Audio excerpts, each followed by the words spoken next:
Natural hair colour కోసం చూస్తున్నారా? అయితే Anoos henna and black expert వాడండి. నమస్తే రమగారు. నమస్తే జయ. రమగారు, మనకి సంకటహర చతుర్థి ఉంది. ఈ రోజు యొక్క విశిష్టత. ప్రతి నెల వస్తుంది.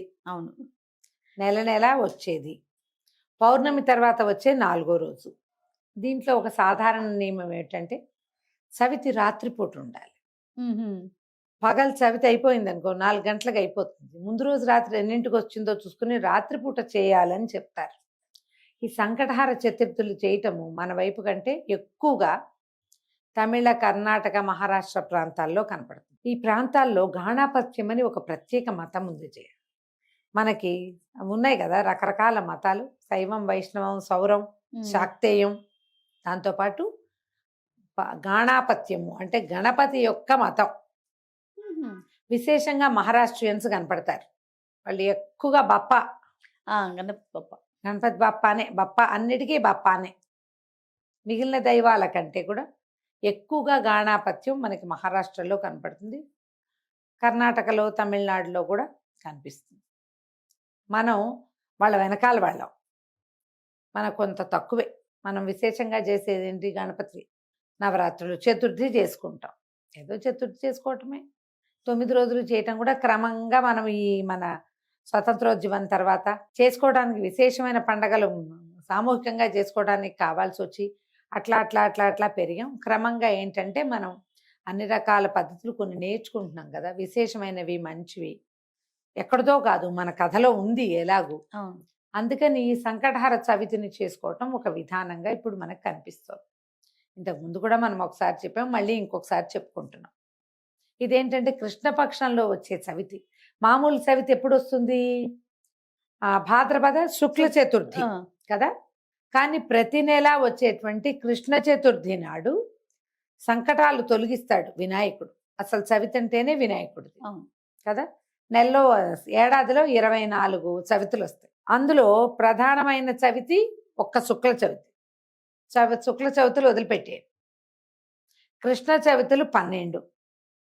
మనము మా పిల్లలకి చదువు రాకపోయినా, బుద్ధిమాంద్యం ఉన్నా, మాటలు రాకపోయినా, చెప్పుడు మాటలు విని చెడిపోతున్నా, మన మాట అస్సలు వినకపోయినా, ఎందులోకి వెళ్ళాలి, ఏం పని చేయాలి అన్న అవగాహన తెలివిడి లేకపోయినా గణపతి ఆరాధన చేయవచ్చు. మామూలుగానే మనం ఏదైనా పని మొదలు పెడితే ముందు గణపతినే ప్రార్థిస్తాం. మొదటి ప్రార్థన ఆయనదే కదా. అలాంటివే కాకుండా ఇట్లా మనకి సమస్యలు ఉన్నప్పుడు మనం ఈ పని చేయొచ్చు.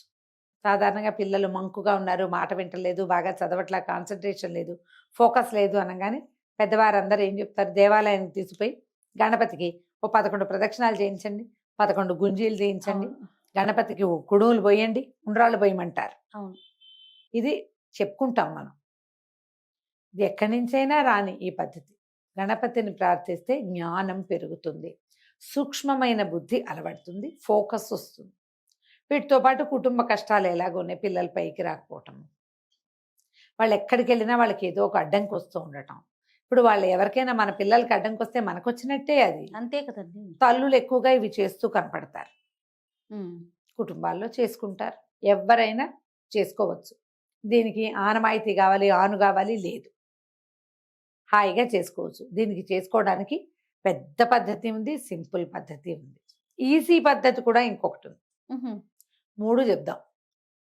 పెద్ద పద్ధతి ఏంటంటే పగలు ఉపవాసం ఉండి సాయంకాలం చంద్రోదయం కాగానే చక్కగా గణపతిని, మట్టి వినాయకుడిని బాగా పూజించుకుని విశేషమైన సేవ. మనకి వినాయక చవితి నాడు ఎట్లా షోడశోపచారాలు చేసుకుంటాము? అవునండి. షోడశోపచారాలు చేసి గణేశోత్పత్తి కథ చెప్పుకుని వినాయక చవితి నాడు ఎట్లా నివేదనలు పెడతామో అట్లాగే చక్క కుడుములు, ఉండ్రాళ్ళు, బెల్లము, పటిక బెల్లము, పానకము, వడపప్పు అన్నీ చేసి నివేదన చేసి, సో ఆ చంద్రోదయం పూర్తిగా అయ్యాక భోజనం చేయటం. ఇప్పుడు ఇన్ని రకాలు చేయాలంటే ఈ ఉద్యోగస్తులు, చిన్నపిల్లల వాళ్ళు, కొంతమంది చేయి పట్టని వాళ్ళు కష్టపడతారు కదా.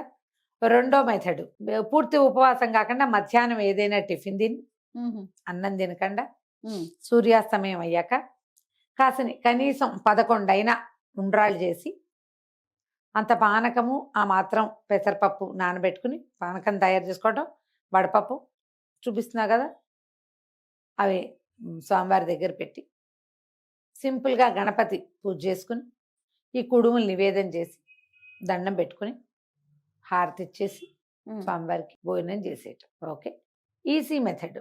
ఉపవాసం ఉంటారో ఉండరో ఏదో ఒకటి మీకు దోచింది. సంకటహర చతుర్థి నాడు సాయంకాలం గణపతి ఆరాధన జరిగే ఏ దేవాలయానికైనా వెళ్ళిపోయి అక్కడ అష్టోత్తరమో ఏదో పూజ చేస్తారు, అది చేయించుకుని హారతి ఇచ్చే వేళకు చూసి దండం పెట్టుకుని ప్రసాదం పెడతారు, పుచ్చుకోండి. సంకటహర చతుర్థి నాడు ఇలా కూడా చేసుకోవచ్చు. ఓకే, మీరు ఏది చేయగలిగితే అది చేయండి. ప్రతి నెల వస్తాయి. దీనికి ఈజీ మెథడ్ ఏంటి, మన దగ్గర ఒక క్యాలెండర్ ఉంటే క్యాలెండర్లో వాళ్ళే బుజ్జి వినాయకుడు బొమ్మ వేసి కనపడుతుంది. మీరు రౌండ్ ఆఫ్ చేసి పెట్టుకోండి. గ్రీన్ కలర్ తోటో రెడ్ కలర్ తోటో గుర్తుంటుంది.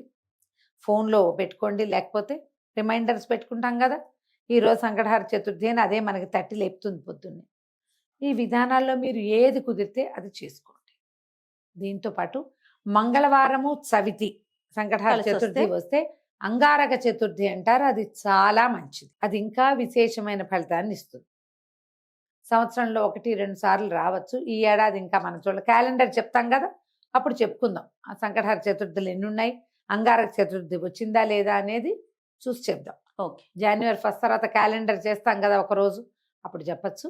ఎప్పుడు కూడా చవితి నాడు ఉపవాసం ఉంటే మీరు సంకటహర చతుర్థి స్వామిని పూజించాలి అన్న ఆలోచన ఉంటే మొదట నోటికి తాళం వేసుకోండి. వారిని దుర్భాషలాడద్దు.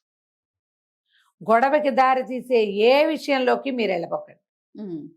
ఈ జ్ఞాపకాన్ని పాటించండి, మర్చిపోవద్దు. ఈ నియమం ఉండాలి.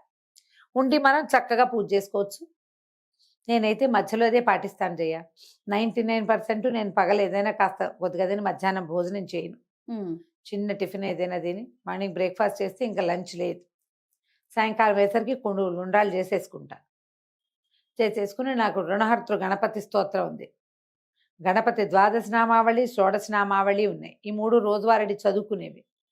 అందులో ఒక మంత్రం వస్తుంది రుణహర్తృ గణపతి స్తోత్రంలో. ఆ మంత్రాన్ని ఎక్కువ సార్లు చేసుకుంటారు. దండం పెట్టుకుని స్వామివారికి నివేదన చేసేసి పంచోపచారాలు చేసి గంధం పుష్పం సమర్పయామి చేస్తాను. ఈ నివేదన చేసి హారతి ఇచ్చి ఉండ్రాళ్ళు చక్కగా ఖర్చు పెట్టి వినిమయం చేసి రాత్రికి వంట చేసుకుని భోజనం చేస్తాను. అసలు 3 వంతులు పెద్ద వంట కూడా చేయటం లేదు, కుడుములతోటే గడిపేస్తా కూడా నేను. అవి ఎక్కువే అవుతూ ఉంటాయి కాబట్టి నేనైతే ఇదే పాటిస్తా. అవకాశం కుదిరి ఏదైనా గుడికి వెళ్ళగలిగామంటే మరీ మంచిది. చక్కగా దేవాలయంలో స్వామివారికి హారతి ఇస్తారు, మంగళ నీరాజనాలు ఇస్తారు, అవన్నీ చూడొచ్చు. ప్రసాదం అక్కడ చేస్తారు, స్వామివారి నివేదన చేయబడుతుంది కాబట్టి అది తెచ్చుకుంటే ఇంకా మంచిది. మీకు ఏదైనా సమస్య, బుద్ధికి సంబంధించిన సమస్యలు, అనారోగ్యాలు, మానసిక సమస్యలు ఉన్న వాళ్ళకి తప్పకుండా సంకటహర చతుర్థి పనిచేస్తుంది. మీ అవకాశాన్ని బట్టి ఎలా కుదిరితే అట్లా చేసుకోండి. తప్పకుండా రమ్మగారు. నమస్తే. నమస్తే జీ.